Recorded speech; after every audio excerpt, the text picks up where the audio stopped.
Guys, welcome on our YouTube channel. तो guys, आज जो टॉपिक शुरू करने वाले हैं हम अपने चैनल पे, गाइस वो टॉपिक डील कर रहा है that deals with the micro economics. Micro economics एक बहुत ही सिंपल सा टॉपिक आज शुरू करेंगे स्टूडेंट्स। जो टॉपिक है that is theory of demand. इसमें हम पढ़ेंगे डिमांड क्या है, क्या क्या फैक्टर्स इफेक्ट करेंगे डिमांड पे, टाइप्स क्या है डिमांड के, और लास्ट में हम करेंगे law of demand. So guys, इस वीडियो को शुरू करने से पहले, इस टॉपिक को शुरू करने से पहले गाइस, हमारे इस चैनल पे माइक्रो इकोनॉमिक्स की +1 के स्टूडेंट्स के लिए एक सीरीज चल रही है। तो गाइस उसका जो लिंक है ऊपर आई बटन पे आ रहा है। अगर आपने वो वीडियोस नहीं देखी तो गाइस वहां पे क्लिक करके वो सीरीज देख सकते हैं। सो गाइस जल्दी से आइए शुरू करते हैं आज का ये topic, theory of demand. So demand पे डिस्कशन करने से पहले स्टूडेंट्स हम क्या करते हैं, हमने 3 वर्ड यहाँ पे ले रखे हैं, डिजायर, वांट और डिमांड। इन कॉमन एक आम आदमी की लैंग्वेज में बात करें तो डिजायर, वांट और डिमांड तीनों सेम ही वर्ड है। उसके लिए तीनों वर्ड का जो मीनिंग है वो सेम ही निकलेगा। But in the language of economics, तो इकोनॉमिक्स में क्या करेंगे,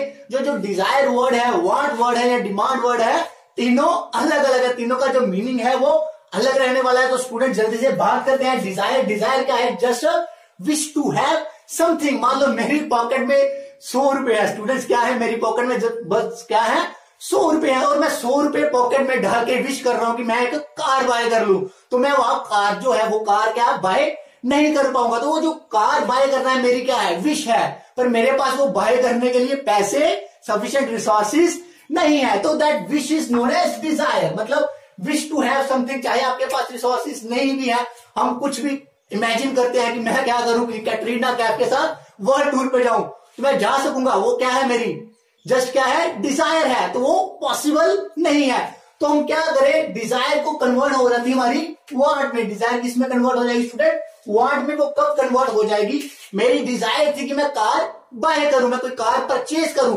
वो भी वो कार परचेज करने के लिए मेरे पास जो मान लो 4 लाख की, 5 लाख की कार आ रही है, तो मेरे पास वो 4 या 5 लाख रुपए कार परचेज करने के लिए भी है। मतलब I have the resources, sufficient resources to buy that commodity और दैट कार। वो कार बाय करने के लिए अब मेरे पास पैसे भी आ गए। तो वो जो मेरी डिजायर थी अब किस में कन्वर्ट हो जाएगी, वांट में कन्वर्ट हो जाएगी। मतलब पहले क्या थी, मेरी विश थी कि मैं वो कार जो थी बाय करूं, तो वो मेरा क्या था, डिजायर था। जब कार बाय करने की मेरी विश के साथ साथ मेरे पास वो कार बाय करने के लिए पैसे भी आ जाएंगे, तो वो क्या बन जाएंगे, जो मेरी डिजायर थी किस में कन्वर्ट हो जाएगी, वांट में कन्वर्ट हो जाएगी। मतलब डिजायर को क्या, वांट को हम क्या बोलेंगे, that it is a effective desire. Effective desire मतलब डिजायर थी बट डिजायर के साथ साथ मेरे पास एबिलिटी भी है to buy that commodity. So ये क्या थी स्टूडेंट्स, ये थी वांट। तो उसके बाद हम बात करेंगे, अभी वांट से हमारा कन्वर्ट होगा डिमांड। डिमांड क्या है, इन दोनों का कॉम्बिनेशन, कुछ एक्स्ट्रा भी हम इसमें ऐड करेंगे। डिमांड की बात करें यहां पे सबसे पहले क्या होगा, desire to get a commodity. सबसे पहले हमारी डिजायर होगी कोई चीज मैं परचेज करूं। सबसे पहले मेरी डिजायर थी मैं कार परचेज करूं। उसके बाद जो सेकंड थी that is ability to buy, ability to buy, कि मेरे पास पैसे भी है वो कार को परचेज करने के लिए। और जो third that is willingness to buy at given time और गिवन प्राइस, की जो भी सेलर मेरे को वो कार ऑफर कर रहा था किसी टाइम पे, मान लो आज मेरे को वो कार ऑफर कर रहा है 5 लाख की, तो उसके पास मैं उस 5 लाख पे उसी टाइम पे वो कार बाय करने के लिए रेडी भी हो जाऊं। दैट विलिंगनेस भी वहां पे होनी चाहिए। तो ये जो तीनों चीजें कंबाइन हो जाएंगी that is known as demand. मतलब किसी चीज को परचेज करने की, बाय करने की डिजायर है और मेरे पास उसको परचेज करने के लिए सफिशिएंट रिसोर्सेज भी है, और साथ साथ मैं क्या करूं कि वो जो प्राइस पे, जो गिवन प्राइस है और गिवन टाइम पे वो जो मेरे को कमोडिटी ऑफर कर रहा है, मैं खरीदने के लिए, बाय करने के लिए रेडी भी हो जाऊं। तो उस केस में वो जो मेरी डिजायर थी, वांट थी, क्या बन जाएगी, मेरी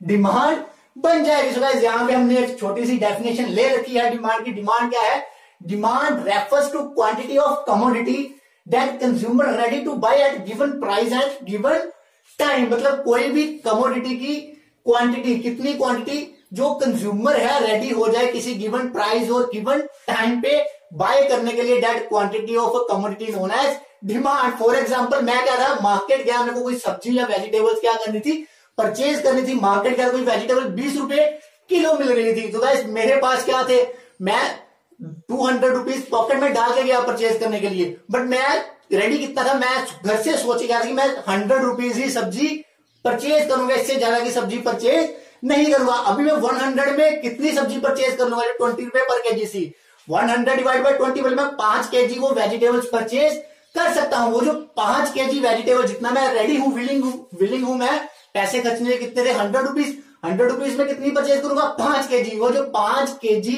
कमोडिटी है वेजिटेबल्स है वो क्या है मेरी डिमांड है। वो क्या है स्टूडेंट्स मेरी डिमांड है। तो स्टूडेंट्स ये था डिमांड। अभी हम बात करेंगे type of demand. Type of demand क्या है, कौन कौन से टाइप के डिमांड है। सबसे पहले हम बात करें प्राइस डिमांड। प्राइस डिमांड पे यहाँ पे क्या बात करेंगे कि जब डिमांड में चेंज हो due to change in price of commodity. जब किसी कमोडिटी का प्राइस चेंज हो जाता है तो उसकी डिमांड में क्या फर्क पड़ेगा, तो वो होगा प्राइस डिमांड। मतलब प्राइस के चेंज होने से डिमांड पे कैसे इफेक्ट पड़ रहा है। मैं एग्जांपल करूं पहले वाली कि 20 रुपए किलो सब्जी थी, मैंने 100 रुपए ही स्पेंड करने थे, मैं कितनी क्वांटिटी परचेज करा, कितनी मेरी डिमांड थी 5 किलो सब्जी की।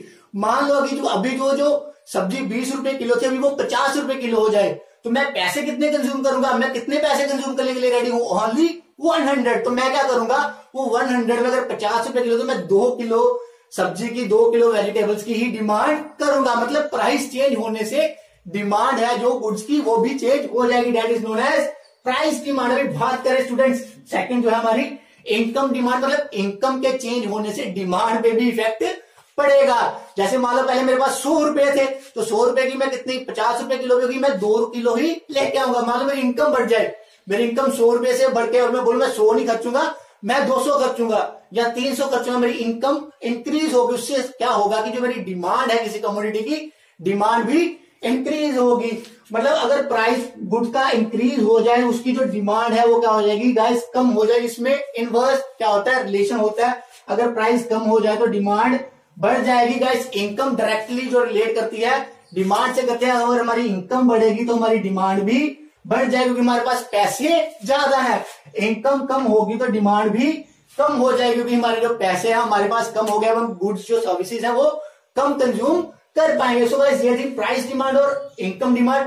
अभी जो नेक्स्ट बात करेंगे that is cross demand. So students cross demand क्या है, क्रॉस डिमांड है मतलब किसी एक कमोडिटी के प्राइस चेंज होने से दूसरी कमोडिटी की डिमांड पे जब इफेक्ट पड़ेगा that is known as cross demand. मतलब प्राइस किसी और कमोडिटी का चेंज हो रहा है और इफेक्ट किस पे पड़ रहा है, किसी और चीज पे इफेक्ट पड़ रहा है। मान लो पेट्रोल महंगे हो गए, मान लो क्या हुआ पेट्रोल महंगे हो गए तो इसका इफेक्ट क्या हो रहा है। मान लो पेट्रोल था पहले 60 था अभी 80 रुपए लीटर या 90 रुपीज लीटर हो गया, तो इसका जो इफेक्ट पड़ेगा इफेक्ट किस पे पड़ेगा, जो पेट्रोल कास्ट थी प्राइस किसका इंक्रीज हुआ है पेट्रोल का, और डिमांड किसकी डिक्रीज होगी पेट्रोल कार्स की डिमांड इंक्रीज होगी। मतलब प्राइस किसी और चीज का चेंज हो रहा है और किसी और चीज की डिमांड पे इफेक्ट पड़ रहा है, that demand is known as cross demand. यहां पे हमने 2 तरह की गुड्स इसमें ले रखी है, सब्स्टिट्यूट गुड्स एक है कॉम्प्लीमेंट्री गुड्स। सब्स्टिट्यूट गुड्स क्या है स्टूडेंट, सब्स्टिट्यूट गुड्स वो चीजें मान लो एक चीज नहीं मिली